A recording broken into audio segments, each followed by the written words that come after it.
तो कैसे हो मेरे दोस्तों, राधे राधे आप सबको। Welcome to the cool school once again. और आज हम न्यूज़ के अलावा थोड़ी और भी चीज़ें डिस्कस करने वाले हैं। एक डाउट था मेरे दोस्त का जिसमें वो पॉलिसी रेट्स के बारे में थोड़ा सा कंफ्यूज था, तो वो डाउट्स को क्लियर करने के लिए ये मेरी छोटी सी कोशिश रहेगी। और बस यही है, इस वीडियो को शुरू करते हैं। और पॉलिसी रेट्स का क्या इफ़ेक्ट होता है मार्केट पर भी, how do they actually take place, मतलब वो क्यों सेट करे जाते हैं और उसके सेट करने के पीछे क्या एक सीरीज़ ऑफ चेन सीरीज़ होती है, सीरीज़ ऑफ इवेंट्स क्या क्या होते हैं जिसकी वजह से मार्केट में चेंजेस आते हैं और जो भी गवर्नमेंट का गोल होता है वो अचीव होता है। तो इन सब चीज़ों के बारे में डिस्कस करेंगे। तो शुरुआत करते हैं। सबसे पहले एक्चुअली मैंने पहले वीडियो बनाई थी बट उसमें वॉइस क्लियर नहीं थी, उसमें ना आपको मैं स्क्रीन भी दिखा रहा था। सो आई गेस इतना तो कुछ है नहीं स्क्रीन पे दिखाने के लिए। और अगर आपको बस मैं बताता हूँ मैं कर क्या रहा हूँ। मैंने बस रिज़र्व बैंक ऑफ इंडिया की वेबसाइट खोली है ताकि जो पॉलिसी रेट्स हैं वो मेरे सामने इस टाइम खुले हुए हैं और उसी से मैं रिलेट कर करके आपको समझाने की कोशिश करूँगा। तो I guess it would be great अगर आप भी साथ में अपने आरबीआई की वेबसाइट खोल सकें और पॉलिसी रेट्स वाला जो टैब है, ड्रॉप डाउन है, उसको एक बार क्लिक कर देना ताकि सारे रेट्स आपके साथ सामने आ जाए, तो हम उससे डिस्कशन अपनी शुरू कर सकते हैं। तो सबसे पहले जो यहाँ पे रेट है वो है policy repo rate. Policy repo rate अभी हमें पता है 6.50% है। बट ये है एक्चुअली में क्या, हमें पता है कि ये इकलौता रेट है जो एमपीसी में सबसे ज़्यादा वेटेज कैरी करता है और जिसके बेसिस पर सारी डिस्कशन होती है। और रेपो रेट के बारे में हम बेसिकली अभी तक जो हमने पढ़ा है छोटा मोटा, उसमें क्या हमने पढ़ा है कि it is basically a rate at which RBI lends money to banks. इतना ही हमने पढ़ा है कि जब बैंक्स को ज़रूरत होती है तो आरबीआई के पास चले जाते हैं और वो उसको इस रेट पर लोन दे देता है। But will try to break the word repo. और मेरी गुजारिश है कि कभी आप इकोनॉमिक्स पढ़ रहे हो या कोई भी कॉमर्स का सब्जेक्ट पढ़ रहे हो, तब the best thing that I find about commerce with comparison with ये अपना साइंस या बायोलॉजी स्पेशली, तो इतने बड़े गंदे गंदे नाम होते हैं, यहाँ पर इतने गंदे गंदे नाम नहीं होते। तो बहुत ही अगर आप वर्ड को ही समझ जाओ तो आपके आधे से ज़्यादा कन्फ्यूजन दूर हो जाएगी। तो इसमें इस टाइम भी मैं without jumping to any research और एनी डेफिनेशन, मैं बस इन वर्ड्स को तोड़कर आपको समझाने की कोशिश करूँगा। तो रेपो जो है, इस वर्ड का मतलब होता है रीपर्चेज ऑप्शन ऑपरेशन। हमें पता है कि ओपन मार्केट ऑपरेशंस होते हैं, ओएमओ। उसी तरीके से जो रेपो है ये अपने आप में एक रीपर्चेज ऑपरेशन है। अब इसमें जो मैं समझता हूँ, इस पूरी वीडियो में आपको ये चीज़ बताऊंगा कि मैं क्या समझता हूँ। मोटी मोटी चीज़ें आप सबको भी पता है, बस आपको ये तो है कि आपको थोड़ी सी क्लैरिटी उसमें चाहिए, तो वो मैं आपको कोशिश करूँगा बताने की। रीपर्चेज ऑपरेशन में क्या होता है, हमें ये पता है कि बैंक्स जो है वो लोन लेता है आरबीआई से, बट किस बेसिस पर लेता है, क्या एग्जैक्टली होता है। तो मैं तो इसको बस वर्ड को तोड़ के जो समझ पाया वो मैं आपको बताता हूँ कि बैंक क्या करता है। बैंक के पास होती है गवर्नमेंट सिक्योरिटीज़, जब भी उसको लोन चाहिए होता है तो वो गवर्नमेंट सिक्योरिटीज़ को आरबीआई को सेल आउट कर देता है और सेल करने के बदले में पैसे लेता है। एक ट्रेड इसी तरीके से होता है, आप सर्विसेज या गुड्स देते हो और आपको इन रिटर्न पैसे मिलते हैं। बट बैंक जब ये गवर्नमेंट सिक्योरिटीज आरबीआई को सेल करता है in exchange of money, it also sells the government securities with a promise to repurchase them. तभी तो इसका नाम है रीपर्चेज ऑपरेशन। बैंक ने आरबीआई को गवर्नमेंट सिक्योरिटी सेल करी, पैसा लिया, लेकिन साथ में एक प्रॉमिस भी करा कि उसको मैं रीपर्चेज करूंगा after this given point of time, जो कि एक लोन का पीरियड होता है। और वो जब खरीदेगा वापस से तो वो ज़्यादा पैसे देकर खरीदेगा। तो यही तो होता है, लोन देने के बाद जो रिकवर होता है वो क्या होता है, principal plus interest, total amount जो होता है। तो ये जो इंटरेस्ट है इसको आप मान लो कि प्रॉफिट फॉर आरबीआई, जो 2 बार उसने ट्रेड करा। तो बैंक ने गवर्नमेंट सिक्योरिटी सेल करी, बदले में पैसे लिए और वापस से उसने वो गवर्नमेंट सिक्योरिटीज परचेज करी और ज़्यादा पैसे वापस दिए। तो एक नॉर्मल लोन का जो ऑपरेशन होता है वो कैरी आउट हो गया। इसलिए इसको बोला जाता है कि ये एक लोन दिया जाता है, बट इसका जो एक्चुअल नाम है वो रीपर्चेज ऑपरेशन है। तो इस तरीके से रेपो रेट को हम समझ सकते हैं। तो ये नॉर्मल हमें पता चल गया 6.5% है, इस पर आरबीआई लोन देता है और ये रिवॉल्व कर लेता है। तो हमने रीपर्चेज ऑपरेशन के बारे में पढ़ लिया। अब इसी का ऑपोजिट है रिवर्स रेपो। लेकिन रिवर्स रेपो को हम बाद में पढ़ेंगे, पहले हम सीरीज वाइज चलेंगे। सबसे पहले आ रहा था पॉलिसी रेपो रेट, हमने उसको डिस्कस कर लिया। अब हम बात करेंगे स्टैंडिंग डिपॉजिट फैसिलिटी की। स्टैंडिंग डिपॉजिट फैसिलिटी का मतलब है कि हमारे पास बैंक एज अ बैंक के पास डिपॉजिट्स पड़े हैं। डिपॉजिट्स वो पड़े हैं जो उसको किसी अच्छी मार्केट में इन्वेस्ट नहीं कर पा रहा है। जो मतलब सबसे बड़े जो ऑप्शन है उसके पास वो आरबीआई ही है। स्टैंडिंग डिपॉजिट मतलब स्टैंडिंग है, वो जो डिपॉजिट है वो खड़ा हुआ है एक्स्ट्रा। नाम को ही हम सिर्फ फोकस में लेकर चल रहे हैं। डिपॉजिट जो है वो स्टैंडिंग है, वो अलग से खड़ा हुआ है, वो सोच रहे कि हमें इसका क्या करूँ। एज ए जनरल पब्लिक हम क्या सोचते हैं जब हमारे पास एक्स्ट्रा पैसा होता है कि यार ये तो मेरे यूज़ नहीं आएगा, तो मैं क्या करूँ इसका, एक काम करता हूँ इसकी एफडी बना लेता हूँ। लोग एफडी के बारे में, एफडी के पीछे क्यों जाते हैं? बिकॉज वो सेफेस्ट है। किसी भी और मार्केट में जाएंगे, हो सकता है कि उनको उतना फिक्स्ड रेट ऑफ इंटरेस्ट ना मिले।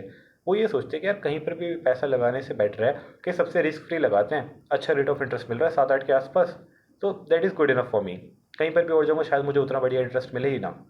सिमिलरली जो बैंक के पास जब एक्स्ट्रा पैसा हो जाता है तो वो आरबीआई के पास डिपॉजिट करवा देते हैं, and in return they get interest.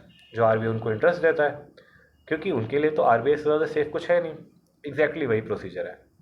तो इसलिए आरबीआई उसको पैसे देता है, बट वो ऑब्वियसली जिस रेट पर लैंड कर रहा है बैंक को उससे तो कम ही देगा ना, तभी तो उसका भी नेट इंटरेस्ट मार्जिन बनेगा, तभी तो उसको भी प्रॉफिट होगा। अब यही चीज़ होती है बैंक्स में भी क्या ही होता है, जिस रेट पर आप लोन दे रहे होते हो और जिस रेट पर आप इंटरेस्ट पे आउट कर रहे होते हो वो कम ही होता है ना। इंटरेस्ट कम होता है जो पे आउट कर रहे हो, और जो इंटरेस्ट चार्ज कर रहे हो वो ज़्यादा हो रहा है, तभी तो उनका नेट इंटरेस्ट मार्जिन होगा, तभी तो उनका प्रॉफिट बनेगा। उसी तरीके से आरबीआई भी तो एक ऑर्गेनाइजेशन है, उसको भी तो अपना प्रॉफिट देखना है ना। तो वही बात है, जिस रेट पर आप लैंड कर रहे हो और जिस रेट पर आप इंटरेस्ट पे आउट कर रहे हो उन दोनों के बीच में डिफरेंस होगा, और जो लोन आप इंटरेस्ट चार्ज करो वो डेफिनेटली बड़ा होगा। इसीलिए जो स्टैंडिंग डिपॉजिट फैसिलिटी है उसका rate of interest policy rate से थोड़ा कम होता है, 6.25। अब इसी से ही, क्योंकि हम एफडी की बात कर रहे थे तो मेरे दिमाग में एक और चीज़ आई जो कि मैं आपको बताना चाहता हूँ कि एफडी जो होता है उसमें सेविंग्स अकाउंट से ज़्यादा रेट ऑफ इंटरेस्ट दिया जाता है, सेविंग्स अकाउंट में काफ़ी कम दिया जाता है और करंट अकाउंट में दिया ही नहीं जाता। तो ऑब्वियसली जो बैंक है, बैंक के लिए सबसे फेवरेबल अकाउंट क्या हुआ? करंट अकाउंट हुआ, क्योंकि इसमें तो इंटरेस्ट देना ही नहीं है। चलो सेविंग्स अकाउंट भी फाइनेंशियल इंक्लूजन के लिए ज़रूरी है, क्योंकि जो डेवलप कंट्रीज़ कहीं वो तो अपने बैंक अकाउंट पे, सेविंग्स बैंक अकाउंट पे इंटरेस्ट चार्ज करती हैं कि हम आपका पैसा हमारे पास रख रहे हैं तो इसके लिए आप हमें चार्ज करो, इसलिए आप हमें चार्ज पे करो। बट यहाँ पर ऐसा नहीं है। तो बैंक के लिए तो एफडी जो है वो तो सबसे ज़्यादा नॉन फेवरेबल अकाउंट हुआ ना, कि यार इस पर तो हमें बहुत ज़्यादा रेट ऑफ इंटरेस्ट देना पड़ता है, तो इसलिए हमारा नेट इंटरेस्ट मार्जिन बहुत कम है। बट ऐसा फिर क्यों है? ये प्रोडक्ट बना ही क्यों है? क्योंकि एफडी क्या होती है? Fix deposit. वो डिमांड डिपॉजिट नहीं होती कि जब मन चाहे कस्टमर अपना पैसा निकाल लेगा। क्योंकि वो डिमांड डिपॉजिट है तो एक फिक्स टेन्योर के लिए बैंक को पता है कि ये वाला पैसा हमारे पास रहेगा। कई बार नॉन कॉलेबल एफडीज भी होती है जो कि कस्टमर डिमांड पर भी नहीं तोड़वा सकता। तो बैंक श्योर है कि हमारे पास इतना पैसा इतने पर्टिकुलर टाइम पीरियड के लिए तो पड़ा है, अब वो इसको इन्वेस्ट कर सकता है, और जब वो बाहर इन्वेस्ट करेगा तब वो और ज़्यादा पैसे कमाएगा। तो इसलिए उसको एफडी भी प्रोडक्टिव बनाना पड़ा, क्योंकि सेविंग्स जो पैसा है वो सारे पैसे को वो बाहर कहीं इन्वेस्ट नहीं कर सकता ना। अगर कर भी सारा तो पहली बात कर ही नहीं सकता है, क्योंकि उसको कुछ रिजर्व रेशियोज मेंटेन करके रखनी पड़ती हैं। बट वो जितना चाहे उतना भी नहीं कर सकता, क्योंकि वो डिमांड डिपॉजिट है, उसके हिसाब से वो अपनी स्ट्रैटेजी प्लान नहीं कर सकता। एफडीज के साथ वो फिर भी अपनी स्ट्रैटेजी प्लान कर सकते हैं, हाँ भाई इतने टाइम के लिए मुझे पैसा चाहिए था, इतने टाइम के लिए मैंने एफडी का प्रोडक्ट निकाल दिया, इतने टाइम के लिए एफडी लोगों ने ले भी लिया, मेरे पास वो पैसा पड़ा हुआ है, वो उसको अच्छी तरह कहीं पर इन्वेस्ट कर सकता हूँ और अपनी स्ट्रैटेजी स्ट्रक्चर कर सकता हूँ। तो ये हो गई एफडी की बात और ये हो गई प्रॉफिट की बात, और क्यों एसडीएफ जो है उसका रेट कम होता है as compare to policy rate. Coming to the next rate है मार्जिनल स्टैंडिंग फैसिलिटी रेट। अब अगर मार्जिनल आपको इस शब्द का मतलब पता है तो आपको इस पूरे रेट का मतलब पता चल जाएगा, और जिसको नहीं पता उसको मैं बताना चाहता हूँ कि मार्जिनल का मतलब होता है एक एडिशनल चीज़। अगर आप इकोनॉमिक्स अगर आपने थोड़ी सी पढ़ी है तो कॉस्ट की बात में अगर आपको समझाना चाहता हूँ, भूल जाओ अगर आपने इकोनॉमिक्स नहीं भी पढ़ी तो कोई बात नहीं। आप 10 यूनिट किसी चीज़ के प्रोड्यूस कर रहे हो, आप 10 पेंसिल्स प्रोड्यूस कर रहे हो, आपको 10 पेंसिल प्रोड्यूस करने में 10 रुपये लग रहे हैं, ठीक है, और 11 पेंसिल प्रोड्यूस करने में आपको 11 रुपये लग रहे हैं। तो 10 पेंसिल के बाद जब आपने 11वीं पेंसिल बनाई तो आपका कॉस्ट कितना इंक्रीज़ हुआ? 1 रुपये से इंक्रीज़ हुआ। तो वो जो एक एडिशनल इंक्रीज़ होता है ना उसको मार्जिनल बोलते हैं। तो मार्जिनल स्टैंडिंग फैसिलिटी का मतलब है कि मार्जिनल स्टैंडिंग फैसिलिटी एक बैंक है जो हर जगह से उसने हाथ पैर मार लिए, बट उसको कहीं से भी अभी लोन नहीं मिल पा रहा, मतलब उसके पास फंड्स नहीं है बेसिकली। वो अभी इतने ज़्यादा बुरी हालत में है कि उसको फंड्स चाहिए बट उसको फंड्स नहीं मिल रहे हैं, वो खड़ा ही नहीं हो पा रहा है। तो बस उसको इतने छोटे टाइम पीरियड के लिए कुछ पैसे प्रोवाइड करना ताकि वो वापस से खड़ा हो पाए, इसी को बोलते हैं मार्जिनल स्टैंडिंग फैसिलिटी। ये एमएसएफ रेट जो है, अब ये जो है बहुत शॉर्ट टाइम के लिए होता है, 1-2 दिन के लिए, अगर ओवरनाइट के लिए उसको लोन चाहिए। इसीलिए ही आरबीआई ने ये वाला रेट बनाया कि अगर आपको अभी अर्जेंटली चाहिए तो मैं लोन दे दूंगा, बट वो थोड़ा ज़्यादा होगा, किससे? पॉलिसी रेट से, जो कि मैं नॉर्मली आपको जब लोन देता हूँ तो उससे ये थोड़ा सा ज़्यादा हो, क्योंकि आपको अर्जेंटली चाहिए। अर्जेंसी का फ़ायदा तो हर कोई उठाता है और बंदे को जाना भी पड़ता है। ऑल्सो वो इस केस में तब जाता है जब उसके पास कहीं पर भी पैसे नहीं होते, जब फुली एग्जॉस्ट हो चुका होता है, इंटर बैंक भी उसको पैसे नहीं मिल पा रहे हैं, तभी तो वो अपने पैरों पे खड़ा ही नहीं हो पा रहा है। तब इसका नाम है marginal trading facility, last resort है। ऑल्सो इससे ज़्यादा लास्ट रिजॉर्ट से कि आरबीआई का तो एक फंक्शन भी होता है कि RBI is the lender of the last resort, कि जब कहीं पर कुछ ना मिलेगा तो आरबीआई तो पैसे देगा। तो एमएसएफ जो होता है वो इसलिए पॉलिसी रेट से थोड़ा सा ज़्यादा होता है, क्योंकि वो अर्जेंट चाहिए। ठीक है। अब फिर इसके बाद हम बात करते हैं बैंक रेट के बारे में। अब बैंक रेट क्या होता है? बैंक रेट, अब ये भी अगर देखोगे आप आरबीआई की वेबसाइट पे, ये भी 6.75 है और एमएसएफ जो है वो भी 6.75 है। तो bank rate is the rate again at which RBI lends money to bank. But फिर फ़र्क क्या है? एमएसएफ में भी वो लैंड कर रहा है, बैंक रेट में भी वो लैंड कर रहा है, और ये दोनों सेम भी है। चलो पॉलिसी रेट का तो समझ आ गया, थोड़ा सा डिफरेंस है कि उसमें पॉलिसी रेट जो है वो 0.25 कम है। बट एमएसएफ और बैंक रेट में क्या फ़र्क है? बैंक रेट जो है वो लॉन्गर टर्म के लिए होगा, एमएसएफ जो है उसके नाम में अर्जेंसी। अब एक जो रेट है जिसके नाम में अर्जेंसी है, तो ऑब्वियसली जो दूसरा रेट है उसके नाम में डिफरेंशिएटिंग फैक्टर वही होगा ना, कि वो लॉन्गर टर्म के लिए होगा। लेकिन अगर अर्जेंसी में भी 6.75 ही चार्ज कर रहा है और लॉन्ग टर्म में भी 6.75 ही चार्ज कर रहे हैं, तो दोनों में फिर क्या फ़र्क है? फिर तो कोई फ़र्क नहीं रह गया। अब क्योंकि अर्जेंसी है तो उसमें कुछ तो ऐसी चीज़ होगी ना जो कि क्या कहते हैं उसे, ज़रूरी होगी, जो कि ज़्यादा लिबर्टी जिसमें नहीं होगी, थोड़ी सी टाइट होगी। तो दोनों में यही फ़र्क है। जो बैंक रेट है उसमें विदाउट एनी कोलेट्रल बैंक्स को लोन प्रोवाइड करती है आरबीआई, बट एमएसएफ में ऐसा नहीं है, एमएसएफ में कोलेट्रल लिया जाता है। तो यही फ़र्क है, ठीक है, दोनों में, कि कोलेट्रल लिया जाता है एमएसएफ में और बैंक रेट में कोलेट्रल नहीं लिया जाता है। और बैंक रेट जो है वो लॉन्ग रन के लिए होता है और जो एमएसएफ है वो बहुत शॉर्ट टर्म के लिए होता है, ओवरनाइट के लिए होता है। ठीक है। तो इसलिए जो बैंक रेट है वो 6.75 है, क्योंकि वो लॉन्गर टर्म के लिए भी और विदाउट एनी सिक्योरिटी है। अदरवाइज तो पॉलिसी रेट है ही अपने पास 6.5 वाला, उसमें तो रीपर्चेज ऑपरेशन हो रहा है। अब उसी तरीके से ही रिवर्स रेपो होता है। अब फाइनली आ जाता है रिवर्स रेपो के लिए। रिवर्स रेपो जो है वो रिवर्स रीपर्चेज ऑपरेशन है। अब इसमें आरबीआई जो है वो अपनी सिक्योरिटीज़ जो है वो बैंक को देता है और बैंक से पैसे ले लेता है, बट ऐसा केस नॉर्मली होता ही नहीं है, तो इसलिए इसका रेट ऑफ इंटरेस्ट मुझे लगता है तभी इतने इसलिए कम है। Apart from that, reverse repo और रेपो रेट जो है वो it's more like a perspective, कि अगर बैंक की तरफ से, आरबीआई की तरफ से हो रहा है तो रेपो है, बट अगर उसी लोन को अगर हम कमर्शियल बैंक की तरफ से देखें तो वो रिवर्स रेपो हो जाएगा। आरबीआई की तरफ से है तो रेपो होगा, और अगर बैंक की तरफ से है तो रिवर्स रेपो होगा। ये पर्सपेक्टिव का भी खेल है। बट अगर हम सिर्फ आरबीआई का ही पॉइंट ऑफ व्यू देखें तो इसलिए fix repo reverse repo rate एक अलग से है, जो कि 3.35% है। ठीक है, समझ आ गया आई होप। फिर इसके बाद आती है बात एलएफ की, लिक्विडिटी एडजस्टमेंट फैसिलिटी कॉरिडोर। तो एक कॉरिडोर है जिससे आप अब दोबारा से वही बात है कि आप टर्म को समझ जाओगे, आपको चीज़ें समझ आ जाएगी। लिक्विडिटी एडजस्टमेंट फैसिलिटी का कॉरिडोर, जब भी एमपीसी होता है, एमपीसी जो होती है मॉनेटरी पॉलिसी कमेटी, उसमें क्या डिसाइड होता है? Policy rate. पॉलिसी रेट जब डिसाइड हो जाते हैं उसी के बेसिस पर ही एमएसएफ और एसडीएफ डिसाइड होता है। एसडीएफ डेफिनेटली कम ही होगा और एमएसएफ डेफिनेटली ज़्यादा ही होगा। 0.25 का यहाँ पे विंडो है। तो बीच में अगर पॉलिसी रेट हम देख ले, और अगर कम साइड में देख ले हम एसडीएफ और ज़्यादा साइड में देख ले हम एमएसएफ, तो 0.25 का जो डिफरेंस है इन दोनों को जोड़ देंगे तो टोटल का डिफरेंस आ गया 0.5% का। यही आपका लिक्विडिटी एडजस्टमेंट फैसिलिटी का कॉरिडोर है। इन तीनों को बोलेंगे लिक्विडिटी एडजस्टमेंट फैसिलिटी, क्योंकि इसी से लिक्विडिटी एडजस्ट हो रही है। क्यों हो रही है वो अभी हम थोड़ी देर में डिस्कस करेंगे। और इसको बोलते हैं कॉरिडोर। ये कॉरिडोर है जिस तरीके से हमारे इन्फ्लेशन का एक बैंड है ना, कि जो रेंज है 4% ±2%, 2% से 6% के बीच में होना चाहिए, उसी तरीके से ये भी एक कॉरिडोर है। ये एक रेंज है कि इस रेंज के अंदर होना चाहिए हमारा लिक्विडिटी एडजस्टमेंट की जो फैसिलिटी है। अब बात करते हैं कि इससे लिक्विडिटी में एक्चुअली फ़र्क क्या आता है। ठीक है।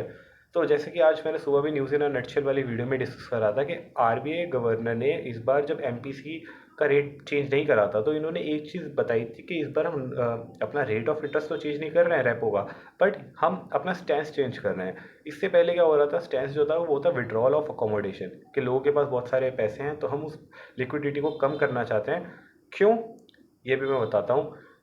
जब लोगों के पास ज़्यादा पैसे होते हैं तो लोग ज़्यादा डिमांड करते हैं। जब ज़्यादा डिमांड करते हैं तो प्राइस इंक्रीज़ होता है और अल्टीमेटली इन्फ्लेशन जो होता है वो इंक्रीज़ होता है। लेकिन शायद आपने लॉ ऑफ डिमांड पढ़ा हो और आपको एक कन्फ्यूजन हो रही हो कि डिमांड और प्राइस में तो इन्वर्स रिलेशन होता है ना, तो अगर डिमांड बढ़ेगी तो प्राइस कैसे बढ़ जाएगा। तो ये भी चीज़ मैं क्लियर करता हूँ, क्योंकि मैंने देखा कई बार लोगों को ये भी चीज़ क्लियर नहीं होती है। जो लॉ ऑफ डिमांड है वो आप सही हो, प्राइस और डिमांड में इन्वर्स रिलेशनशिप है, बट जब आप उसको प्राइस टू डिमांड के डायरेक्शन में देखो, जब भी प्राइस बढ़ेगा तो लोग डिमांड कम कर देंगे। ऑब्वियसली चीज़ है, ठीक है, ऑब्वियसली चीज़ है। आपको ये सारी चीज़ें प्रैक्टिकली देखनी है। मैं आपको कुछ भी उस तरीके से नहीं बताऊंगा जिस तरीके से किसी चीज़ को पढ़ाया जाता है, but more in the sense कि आप चीज़ को रिलेट कर पाओ, क्योंकि आप बिल्कुल देसी भाषा में, मार्केट वाली भाषा में बताऊंगा कि आप जब मार्केट में भी निकलो तो आप ये सब चीज़ें ऑब्जर्व कर पाओ। तो जब चीज़ों का प्राइस बढ़ता है तो ऑब्वियसली हम उसकी डिमांड कम कर देते हैं, तो ये तो रिवर्स रिलेशनशिप हो गया। लेकिन अगर किसी चीज़ की डिमांड ज़्यादा है तो उसका प्राइस बढ़ जाता है। जब आप उसको डिमांड टू प्राइस के डायरेक्शन में देखोगे तब देखोगे कि इन दोनों में डायरेक्ट रिलेशन होता है। जब भी किसी चीज़ की डिमांड बढ़ जाती है, फॉर एग्जांपल कि कोई नई कार आई है, बहुत ज़्यादा हिट हो गई है, कोई नया फ़ोन आया है, बहुत ज़्यादा हिट हो गया है, कोई नया प्रोडक्ट आया है, कोई भी उसको बहुत ज़्यादा हिट हो गया है, तो उसकी डिमांड बहुत ज़्यादा है, लोगों को किसी भी हालत में चाहिए। एक मास्क ही ले लो ना, जब कोविड चल रहा था तो एक मास्क जो था वो भी 10 10 15 15 से 20 20 25 25 75 75 रुपये तक चला गया था। सैनिटाइज़र की छोटी सी बॉटल कितनी महंगी हो गई थी, सैनिटाइज़र से हो गए, और ये पीपी किट्स वगैरह हो गई, सारी चीज़ें कितनी महंगी हो गई थी। जो फेस शील्ड होता है वो भी कितना महंगा हो गया था, क्योंकि उसकी डिमांड ज़्यादा थी तो प्राइस बढ़ गया था। और आज देखो, आज डिमांड ही नहीं है। आज अब चले जाओ, सारी चीज़ें लोग ऐसी बोलें कि यार ये तो हमारा पड़ा हुआ ख़त्म नहीं हो रहा, तो ऐसे ही ले जा, नहीं तो कुछ भी दे दे इसके बदले, तो 150 रुपये का था 50 रुपये दे दे। ये सब क्यों हो रहा है? क्योंकि हम डिमांड से जब प्राइस की तरफ देख रहे हैं, तो डिमांड बढ़ी प्राइस बढ़ा, डिमांड कम हुई प्राइस घट गया। यही चीज़ होती है इन्फ्लेशन में भी। जब लोगों के पास पैसा ज़्यादा होता है, लोग ज़्यादा शॉपिंग करते हैं, ज़्यादा शॉपिंग करते हैं तो डिमांड बढ़ती है, जब डिमांड बढ़ती है तो प्राइस बढ़ते हैं। तो हमें क्या करना है? लोगों से पैसे छीन लेने हैं। लोगों से पैसे छीनेंगे, लोग डिमांड नहीं कर पाएंगे, डिमांड नहीं कर पाएंगे तो प्राइस कम होगा, प्राइस कम होगा तो इन्फ्लेशन कम होगी। और ये सब होता कैसे? पॉलिसी रेट से। ठीक है, पॉलिसी रेट आरबीआई डिसाइड करता है। पॉलिसी रेट के बलबूते पर ही बैंक्स अपने इंडिविजुअल लोन जिस रेट पर देते हैं वो डिसाइड करते हैं। अब लोन किस रेट पर देते हैं? आपने वो पढ़ा होगा, एक्सटर्नल बेंचमार्क लेंडिंग रेट, और MCLR होता है आई गेस, एक बार मैं देख लूँ, मैं भूल गया हूँ, मुझे याद नहीं आ रहा। Marginal cost of fund based landing rate. ठीक है, तो ये जो रेट्स होते हैं, पहले शायद मेरे ख्याल से EBLR था, एक्सटर्नल बेंचमार्क लैंडिंग रेट, और अब शायद MCLR है। एक बार मुझे कंफर्म करना होगा, but the point is that ये वाला रेट जो होता है, इस रेट पर जो बैंक है वो कस्टमर्स को लोन देता है। लेकिन ये जो रेट है ये भी पॉलिसी रेट पर ही डिपेंड करता है, उसी से थोड़ा सा ऊपर होता है। पॉलिसी रेट अगर बढ़ेगा तो लोन का जो रेट है, जो जिस रेट पर बैंक कस्टमर को लोन देंगे वो भी बढ़ेगा। जब लोन बढ़ेगा, लोन का रेट बढ़ेगा, तो क्या होगा? लोग कम लोन लेना चाहेंगे, क्योंकि अब तो महंगा हो गया ना। बैंक का बिजनेस क्या है? बैंक का बिजनेस है पैसा बेचना, तभी तो, और पैसा बेचना इन रिटर्न कि उनको ज़्यादा पैसा मिले। तो यहाँ पे पैसा ही एक प्रोडक्ट है, वो पैसा बेचते हैं, तो लोगों को क्या लगेगा, यार ये तो बड़ा महंगा पैसा बेच रहे हैं, तो हम नहीं लेंगे। तो ऑब्वियसली यहीं पर ही डिमांड खत्म हो गई है। बट जब यहाँ पर, लेकिन कहानी नहीं खत्म होती है। यहाँ पे अभी लोन की डिमांड कम हुई है, लोन की डिमांड कम हुई है तो लोगों के पैसों में, लोगों की जेबों में पैसे कमा रहे हैं, लोगों की जेबों में पैसे कमा रहे हैं, तो लोग ज़्यादा अपने शौक ही नहीं पूरे कर पाएंगे, शौक नहीं पूरे कर पाएंगे तो डिमांड कम करेंगे, डिमांड कम करेंगे तो मार्केट में बाकी जो प्रोडक्ट्स का जो प्राइस है वो कम होगा, और इवेंचुअली इन्फ्लेशन कम हो जाएगी। ठीक है, तो इस तरीके से मार्केट में इफेक्ट पड़ता है इन सब चीज़ों का। Coming to another thing that I wanted to discuss are the statutory liquidity ratio and cash reserve ratio. Statutory liquidity ratio जो होती है वो रेशियो एक पर्टिकुलर अमाउंट एक बैंक को रिजर्व, एज अ रिजर्व रखना पड़ता है अपने पास ही, आरबीआई के पास नहीं, in the form of cash, gold और अदर सिक्योरिटीज़, गवर्नमेंट की सिक्योरिटीज़। इसके अलावा कैश रिजर्व रेशियो होता है जो सिर्फ कैश में ही मेंटेन होना चाहिए, और वो आरबीआई के पास रखा जाता है। और ये जो है ये बेसिकली क्यों रखा जाता है? क्योंकि अगर बैंक रन जैसी कोई सिचुएशन आ जाए कि लोग जो हैं वो अपना पैसा बहुत ह्यूज अमाउंट में बैंक से निकालना चाहते हैं, किसी एक पर्टिकुलर बैंक से, उसके कई सारे रीजन हो सकते हैं। या तो मार्केट में हाइप बन गई कि बैंक तो ख़त्म होने वाला है, बंद होने वाला है, कोई दूसरा बैंक आ गया, वो बहुत ज़्यादा ल्यूक्रेटिव पॉलिसीज़ दे रहे हैं, लोग वहाँ पे पैसा अपना डिपॉजिट करवाना चाहते हैं। और या फिर अगर कोई भी और रीज़न से लोग बहुत सारा अपना अमाउंट विड्रॉ करवाना चाहते हैं, दोनों केसेस में हो सकता है। या तो विड्रॉ करवाना चाह रहे हैं कैश में, और अगर कैश में नहीं तो नॉर्मली वो ट्रांसफ़र कर रहे हैं, NEFT RTGS कर रहे हैं अपना सारा अमाउंट किसी दूसरे बैंक में। दोनों ही सिचुएशन में आपको कुछ अपने पास रिजर्व रखने चाहिए, ताकि, और बाकी फिर जो पैसा है वो आप लोन में दे सकते हो, लेकिन जो रिजर्व है वो आपके पास होने चाहिए।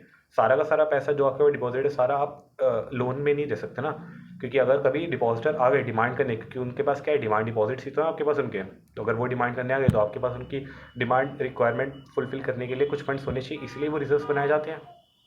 ठीक है, अब क्या करता है आरबीआई, कभी कभी वो रेपो रेट को ना छेड़ के इन लिक्विडिटी रेशियोज को भी छेड़ के, रिजर्व रेशियोज को भी छेड़ के अकोमोडेशन को वो क्या कहते हैं उसे विड्रॉ कर सकता है। वो कैसे कर सकता है? CRAR कैश रिजर्व रेशियो जो है, फॉर एग्जांपल कि एक बैंक है जिसके पास 100 करोड़ के net time and demand liabilities है, NDTL, इस टर्म को याद रख लेना, net demand and time liabilities.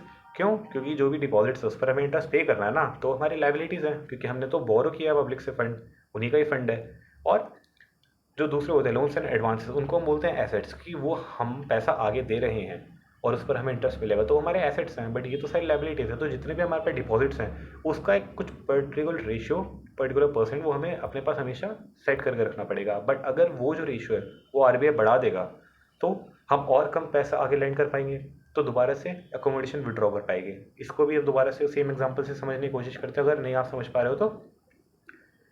एक बैंक है जिसके पास 100 करोड़ के net time and demand liabilities है, और जो फॉर एग्जांपल रेशियो जो हमें मेंटेन करनी है रिजर्व, वो है 10%, तो हम 90 करोड़ जो है वो आगे लैंड कर सकते हैं। ठीक है, अब फॉर एग्जांपल RBI बोलते हैं कि नहीं, पब्लिक के पास बहुत सारा पैसा है, हमें उनकी लिक्विडिटी को कंट्रोल करना पड़ेगा, कॉन्ट्रैक्ट करना पड़ेगा, तो वो CRR को इंक्रीज़ कर देता है। CRR को इंक्रीज़ करते हैं 10 से 20%। अब 100 करोड़ में से 20 करोड़ आपको अलग से रिजर्व रखने हैं। अब आप सिर्फ 80 करोड़ ही आगे लोन पे एडवांस कर पाओगे, तो 80 करोड़ लोगों की तो डिमांड फुलफिल हो गई, बट जो बाकी के 10 करोड़ हैं अब तो उनकी डिमांड फुलफिल नहीं हो पाई, तो वो लोग अब अपने जो शौक है वो पूरे नहीं कर पाएंगे। अब शौक ही नहीं पूरे कर पाएंगे तो चीज़ें नहीं खरीद पाएंगे, और अगेन इकोनॉमी में इन्फ्लेशन जो है कम आ जाएगा, क्योंकि प्राइस डिमांड ही नहीं है मार्केट में, तो ऑब्वियसली इन्फ्लेशन कम हो जाएगा। बीच बीच में मुझे कुछ कुछ चीज़ें याद आ रही हैं और बताने वाली, जैसे चलो अभी जो मुझे याद आ रहा है वो बताता हूँ। इस बार की अभी रिसेंटली मैंने पढ़ा था, RBI गवर्नर की स्पीच थी, उसमें उन्होंने ये भी बोला था कि हमारा इस बार, हमने लास्ट जो MPC मीटिंग हुई थी उसमें 6.5% ही पॉलिसी रेट रखा था, और उस रेट में हमने रेट तो सेम रखा, बट हमारा स्टैंस चेंज हो गया था। पहले हम विड्रॉल ऑफ अकोमोडेशन कर रहे थे, बट अब हमारा स्टैंस जो है न्यूट्रल है।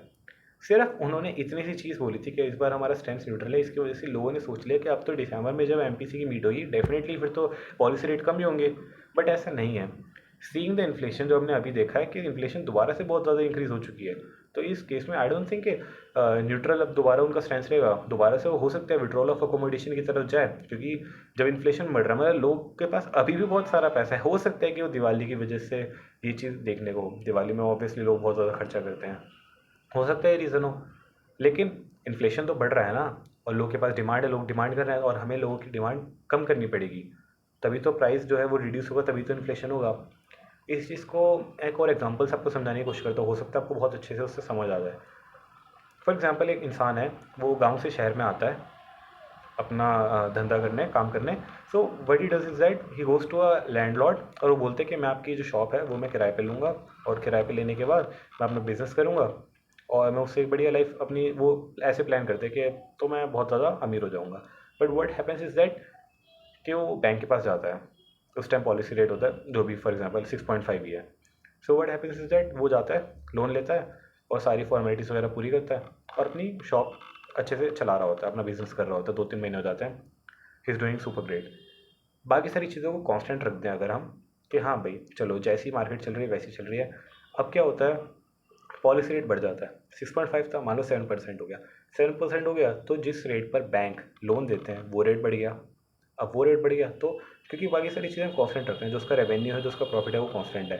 सो अब क्या हो रहा है, उसके लिए वो पर्टिकुलर लोन महंगा हो गया है, तो he will not be able to repay the loan back, he will not be able to maybe pay the EMI as well, क्योंकि वो तो उसके लिए बहुत ज़्यादा इंक्रीज़ हो गया ना अमाउंट। अब क्योंकि वो इंक्रीज़ हो गया, वो बेचारा अपना लोन ही नहीं दे पा रहा है, लोन नहीं दे पा रहा है तो किराया नहीं भर पा रहा है, किराया ही नहीं भर पा रहा है, तो वो जो लैंडलॉर्ड है, लैंडलॉर्ड की रेंटल इनकम ख़त्म हो गई है।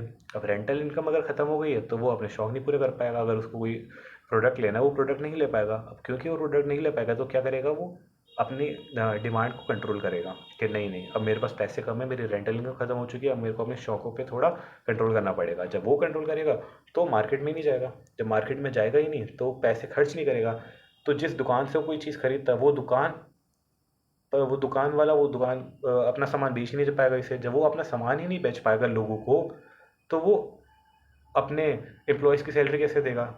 अब जब एम्प्लॉयज़ को सैलरी नहीं मिलेगी तो वो लोग कैसे अपने शौक पूरे करेंगे। तो एक पूरे ऐसे एक चेन रिएक्शन बनता रहेगा, लोगों की डिमांड इस तरीके से कम होती रहेगी, और जब डिमांड कम हो जाएगी तो पर्टिकुलर प्राइसेस कम हो जाएंगे ना। फॉर एग्जांपल जो लैंडलॉर्ड था, वो जाना चाहता है अपना आईफोन 16 प्रो मैक्स खरीदने, बट वो बोलता है कि नहीं यार, अब तो मेरी रेंटल इनकम आई नहीं, मैं नहीं खरीद पाऊंगा।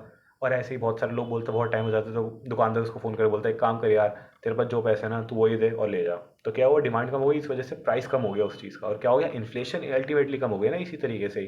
तो आई होप ये आपको समझ आया हो।